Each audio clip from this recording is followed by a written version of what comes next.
قسيلكم زراك علي قسيلك تزرع كاني اللي امسخها قسيلك انا خليت كاني قسيلكم زراك كلاش سدادني اي تشوكلو كلا نتلي ሰላም ኩራት ተኸታተልቲ ናዛ ቻናለይ ከመይ ኢኹም? ኣነ ሰላም ኢኹ ዝጋቢር ኣምላኽ ይመስገን።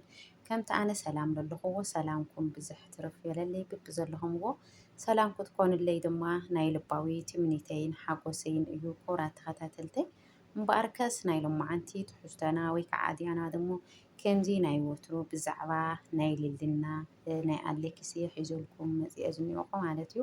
እቲ ብጣዕሚ ዝገርምን ዘደንቕ ነገር ናይ ሎማዓንቲ ድማ ከምቱ ኣብ መእተዊ ዝሰማዕኹምዎ ማለት እዩ።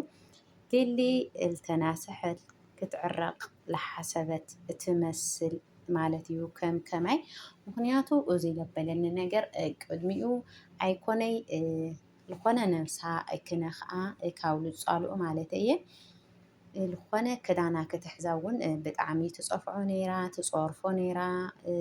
ሎሚ ግን ሓውሲ ሱቕታ ዝተሓወሶ ይመስል ከመይሲ ብዙሕ ነገር ትዕዘብ ኢኻ ካብ ሓደ ሰብና ላብ ንቡር ክምለሱ ይመስሉ ክብለኩም ይፈቲ በዚ ኣጋጣሚ ኣነ ድሞ ላብ ንቡር ክምለሱ ፍቕሮም ማለተይ ፍቕሮም ሰሲኑ ፅቡቕ ነገር ክንመሃረሎም እየ ዝደሊ ከማይ እና ናይ ሎማዓንቲ ትሕዝቶና ድማ ብጣዕሚ ዝገርመካ ማለት እዩ።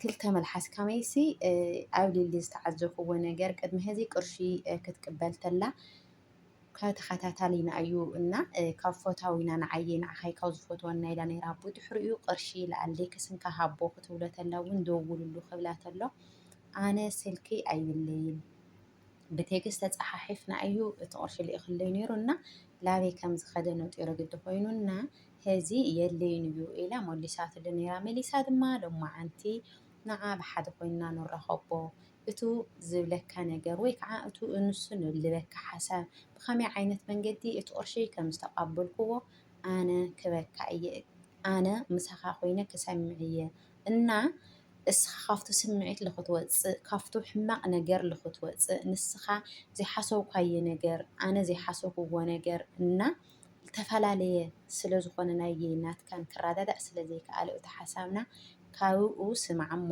እንታይ ከም ዝኾነ ወይ ከዓ ንምንታይ ሓሲቡ ከም ዝሃበና እቲ ቅርሺ ባዕሉ ክነግረና እዩ ክትብሎ ተላ ኣሌክስ ክሰምዓ ኣይከኣለን። ምክንያቱ እስኺ ክልተ መልሓስ ተናገርከይ ቅድሚኡ ንባዕሉ ሃብዮ ክብለክ ተለኹ ስልክም ኣይነበረንን ስልክም ኣይብለይን ጥራሹ ብቴክስት ተፀሓሒፍና ነርና ምስ በዓል ካልእ ይፀሓፍ ኢልኪ ሸዊትክን ነርኪ እዚ ግን ንኻሊእ ወልዮ ንኣየይ ክትሸውድና ኣይትኽእልን ድላይ ክትገብሪ ትኽእል ኢኺ ካብ ህዚ ኢሉ ኣዊዋ ማለት እዩ። ቅድም ንዓኣይ መኽራ ነይሩ ንዓኣይ ምዕዳ ነይሩ ማለተይ ንሱ ተናሲሑ ነይሩ ንመለስ ንፋቐር ላው ነበርናዮ ብዝብል ምክንያት ብዙሓት ነገራት ዝቆጥዕ ነገራት ይናደድ ነይሩ። ህዚ ግን እንታይ ዝሓሰበ ይመስል ሓቢርና ንሪኦ ኢና ብጣዕሚ ፍረሽ ኮይኑ ተሓጒሱ በቃ ሊልሲ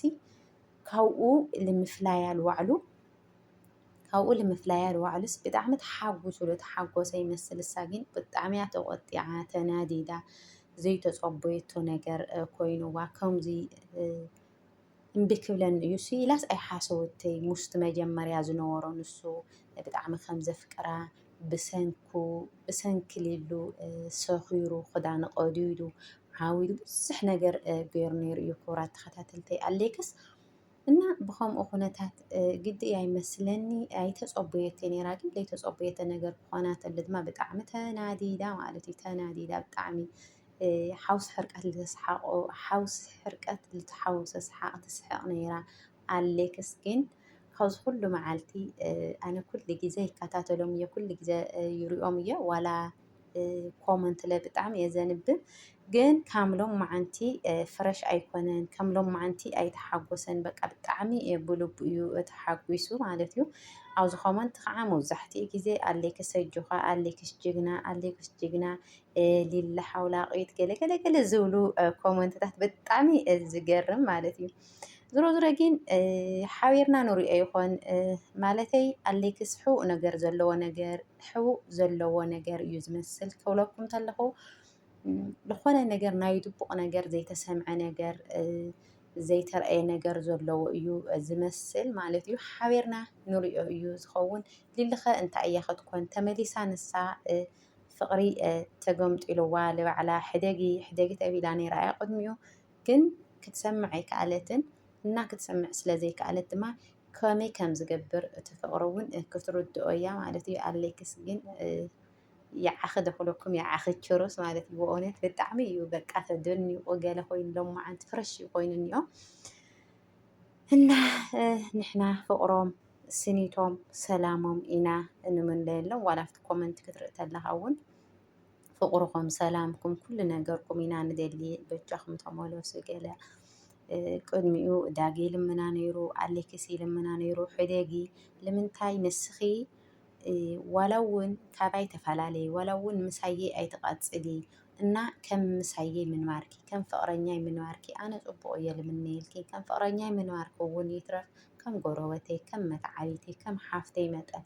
ከም ቤተሰበይ መጠን ክሪአኪ ችግር የብሉ ግን እዚ ወዲ ኣየድልየክን ሳሚ ዝበሃል ወዲ እንታይ ዓይነት ወዲ ምዃኑ ንስኺ ኣይትፈልጥ እየን እና ኣነ ብደንቢ ገይረ ኣፃሪኤ ዝናገረክ ዘለኹ ከላተሎ ንሳ ኣይሰምዖትን ዕሽሽያ ኢላቶ ነይራ ማለት እዩ። ሳሚ ገዲፍዋ ዶ ኣይገደፋን እዚ ንባዕላ እዩ ግን ቡት ናይ ሎማዓንቲ ዝረኽቦ ኣጫጫጊን ሓድሽ ነገር ከም ዝተፈጠረ እያ ተሰሚዕዋ ዘሎ ተመሊሱ ኣሌክስ ብጉምጣሉ ድማ ኣነ ኣይደልን እየ ኢሉ ሸንዲዋ ከም ዝኸደ እዩ ዝረአ ዘሎ ኣብቲ ቪድዮ ማለት እዩ። እና ካብዚ መሓረና ይበሃል ማለት ልባዕላ ታይሽሙ ነይራ እሳት ንዕቆ እሳት ተካፍኦ ገለገለ ነይራስ ተመሊሱ ግድኡ ከምዚ ገይሩ ክግምጠላ ተለሲ ገሪሙኩም ደኸማይ ብጣዕሚ ገሪሙኒ ማለት እዩ። ብእውነት ብጣዕሚ ማለት እዩ። እና ላብ ኣከብለኩም እየ ናብዛ ድምፂ እንታይ ከልፊዕኒ ኣነ ተሓቂ ትፈልጥ ኣይትፈልጥ ንገርኒ እንታይ ተሓቂ እሙ ተሓቂ ስምዓዮ ስለምንታይ ሓቂ ኣነ እውን ኣይፈልጥን ብሓደ ክነግረኩም ኢልኒ ስምዓዮ ታይሽ ታይ መን እዩ ዝነገረና ታይ እዩ ዝነገር ተዝለኣኸ ቅርሺ ታሞ እሱ ታይ ዋይ ክንደይ ሻዕዲ ክዛረብ እሱ ታይ እዩ ንዓትፈድክም ዲኻ ኮነ ዝለኣኸ ቅርሺ እንታይ እዩ ክነግረኩም ኩሉ ነገርስ ብሓደ ኮይንኩም ደውል ኢልኒ እንታይ እዩ ክነግረና ዋይ ቅርሺ ከም ዝለኣኸልክ ዲ ክነግረኒ ቅርሺ ከም ዝለኣኸ ዲ ኪድን ደሞ ቃምጫርካ ይተፅመኒ እንታይ እዩ ክነግረኒ እንዳረድእኒ ቀሲልኪ ትበልሲ ከመይ ለኸረድአካ ቀሲልካ እንደተዛረብ እንታይ እዩ ክነግረና እንታይ ደሊኒ ንዓይ እንታይ ዘረኽብኒዮም ከም ዝደለይካ ደውልካ ኣይረኽብን ስልኪ ነርኪ ኣይፈልጦን ኣይጥይቆን ብጣዕሚ ተናዲዱ ኣሌክስ ማለት እዩ።